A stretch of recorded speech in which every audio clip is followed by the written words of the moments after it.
Norbert Nettleton prided himself on his predictability. Every Tuesday, rain or shine, he received the same routine delivery: a package of sugar-free oatmeal for his ever-expanding waistline, a gardening newsletter, which he never read, and a hand-knitted scarf from his overly enthusiastic Aunt Mildred, which he definitely never wore. But this Tuesday, predictability took a flying leap out the window.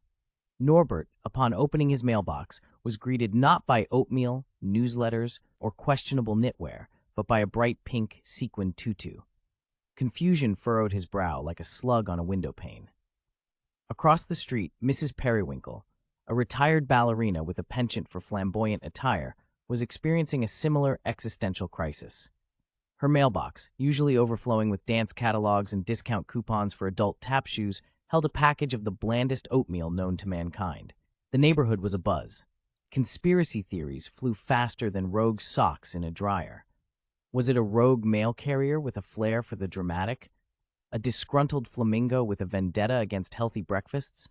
Norbert, ever the pragmatist, decided to take matters into his own hands. Armed with the tutu, which looked suspiciously fetching on his rotund frame, and the oatmeal, he ventured across the street to Mrs. Periwinkle's house. There, he found the sprightly octogenarian attempting to pirouette in a pair of ill-fitting gardening gloves. The sight, frankly, was hilarious.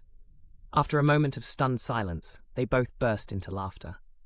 The mystery was unraveled over a cup of regular, not sugar-free tea.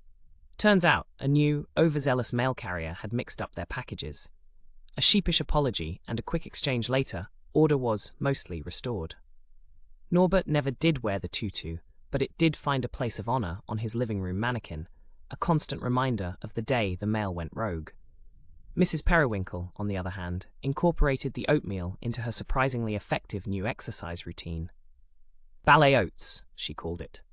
The mail mix-up may have caused a temporary ripple, but it also brought a touch of laughter and an unexpected friendship to a rather ordinary Tuesday.